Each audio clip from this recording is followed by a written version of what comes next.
Dental is also a popular benefit. The dental fee guide determines the eligible fees allowable to be reimbursed and is often the current fee guide, and some plans choose to lag or freeze the guide in an attempt to push out-of-pocket expenses on members.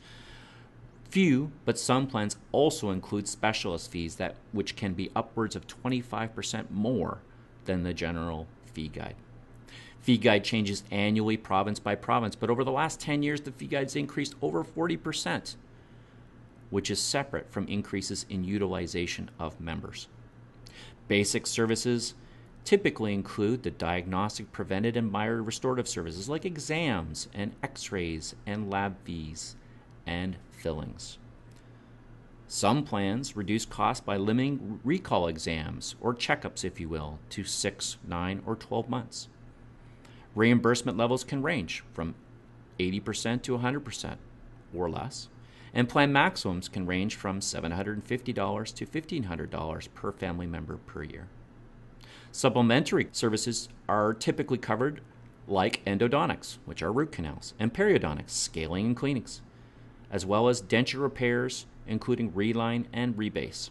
Reimbursement levels typically mirror basic services with a combined basic and supplementary maximum. These services typically represent 85 to 95% of your total dental care claims. Major service coverage is less common for groups with less than 50 employees, depending on the industry. And these services cover treatments like crowns, bridges, dentures, implants, performed by a generalist and sometimes a specialist, depending on the fee guide limits. And reimbursements can be 50 to 60%, up to an annual paid maximum ranging from $1,000 to $2,500 per family member. Plans often have a replacement limit, ensuring replacement occurs no more frequently than every 3 years. Additional lab fees may also be eligible. The combined services included typically represent 5 to 10% of total dental claims. Orthodontics is rarely covered in groups with less than 50 employees and typically restricts reimbursement to dependent children under the age of 18. But services include braces, bruxism appliances, those are devices to address teeth grinding, and TMJ treatment. Reimbursement is typically 50 to 60% up to a lifetime paid maximum of $1,000 to $4,000 per family member, and these combined services typically represent 5 to 7% of total dental claims. Health spending accounts are increasingly common, and as plan members look to satisfy more personal needs and plan sponsors look to satisfy their needs. To be clear, health spending accounts are not true group insurance. There is no grouping or diversification of risk, and they're strictly a one-to-one benefit for each covered member. Healthcare spending accounts are tax-free benefit dollars allocated to each employee on an annual basis. Plan sponsors have a choice of allowing unused balances to be carried forward for an additional 12-month period or forfeit. Less common is allowing members to carry forward expenses up to additional 12 months to utilize 2 years' worth of allocation. CRA requires that no more than 24 months of allocation can be accumulated at any one time. Healthcare spending account dollars may be used to integrate with any out-of-pocket expenses not reimbursed by plan member or by the plan or spousal benefits. Healthcare spending accounts can be used for a wide range of eligible expenses, including a wider range of dependents, as outlined by Revenue Canada. Program considerations. So when designing a program, plan sponsors must consider the differing needs of different cohorts like Boomers, Gen Xers, and Millennials, based on their unique health and dental needs, their risk profile, and their desire for personalization or self-direction. Employers should consider the objectives of providing the plan and have clear and concise benefits philosophy statement, which can go a long way in mitigating the issues surrounding future changes to the plan to meet those objectives. Benefits can be a differentiator in attracting and retaining staff. Benefits can help with engagement through total compensation and personalization. But goals like attraction and retention and compensation requires due diligence, including surveying membership and benchmarking the plan. Finally, plan members must consider the short and long-term affordability of benefit plans. All too often, short-term approaches are taken to address the symptom of issues when a long-term approach could resolve the underlying problem. Some simple cost containment approaches to benefit coverages include reducing claims through lower reimbursement levels, thereby lower claims and fees. Typically, for every 1% drop in reimbursement, you can expect a 1.2% drop in pricing, because not only are you removing the claim, but you're removing the administration fees on that claim. Restricting eligibility to drugs where they legally require a prescription. Since all drugs have a drug identification number, even if they're over the counter, you may want to consider limiting it to those that legally require a prescription. That approach typically saves 1 to 2%. Restricting or disallowing the cost of dispensing fees, which vary by pharmacy. For example, Costco is under $4 per script, and TELUS Health report in 2017 suggested the average dispensing fee in Ontario was $11.38. Limiting the dispensing fee can save you 1.9 to 25%, depending on whether you limit the cap or you remove it altogether. But keep in mind, this is not available in Quebec. Restricting drug access to the lowest cost alternative typically saves 1 to 4%. Ensuring prior authorization is set up whereby the most expensive therapies must be shown to be medically necessary before you can utilize them can save 1 to 2%. Trial prescriptions. Limit new prescriptions to 14 days in an effort to determine the efficacy rather than waiting medications.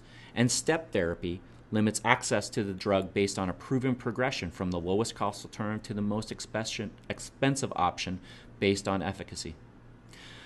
Genetic testing is relatively new, but if used properly, can effectively predetermine the efficacy of any drug protocol based on a genetic predisposition. Hospitalization. Limiting the number of days for each stay will limit the risk of convalescent care. With an average cost of $275 a day in Ontario, the cost is significant in a time when new facilities are being constructed to take advantage of the potential revenue stream of benefit plans. The brutal reality for most patients is they will receive what's available. And it's important to note, hospitals cannot bill for semi-private or private room stays that are prescribed and where that is the only bed available. Utilizing an annual combined paramedical maximum will help reduce costs and reduce the increasing pressure of direct-to-consumer advertising used by providers. We are seeing an increase in multiple disciplines within one center, in essence passing a patient around for care. A nationally recognized provider of massage therapy built its business model on the back of benefit plan reimbursement and advertised this fact on Dragon's Den.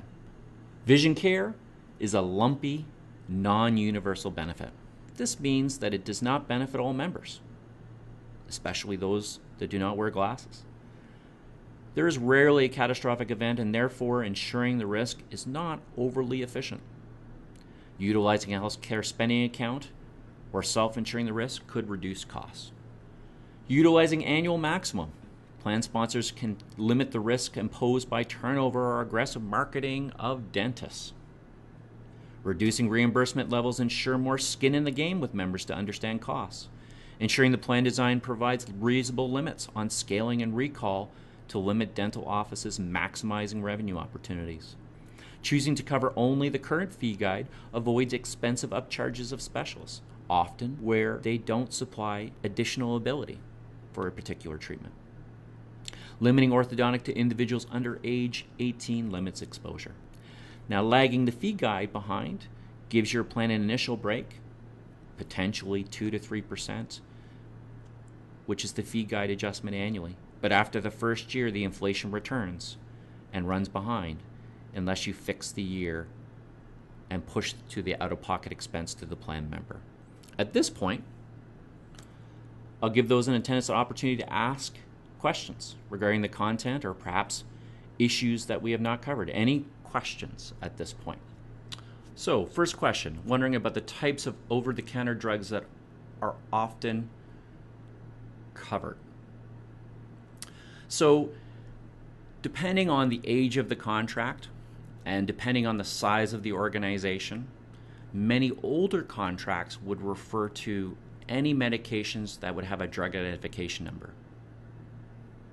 And if you were to look in your shower stall, you will see things like shampoo that has a drug identification number.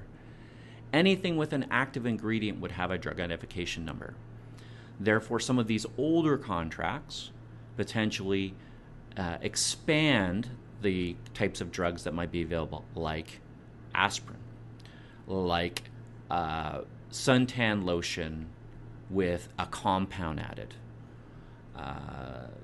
It include gastrointestinal drugs like Tums, for example. Really, anything prescribed by a physician could be covered, whether it requires a prescription or not. So we are seeing a move afoot to move to legally requiring a prescription, primarily because the costs associated with most over-the-counter medications is much lower than the actual dispensing fee to dispense those drugs. And typically the active ingredient is such that the adverse impact of taking that medication is limited. Therefore, restricting access and restricting use isn't necessarily required. But interestingly enough, cannabis is a great new story where potentially some plans are required to cover it because it may be prescribed by a physician, even though it doesn't have a drug identification number. We recently had a seminar on that topic, and there's some handouts which are available on our site. You can read more about cannabis and how the drug identification number and coverage is in question these days. Any other questions?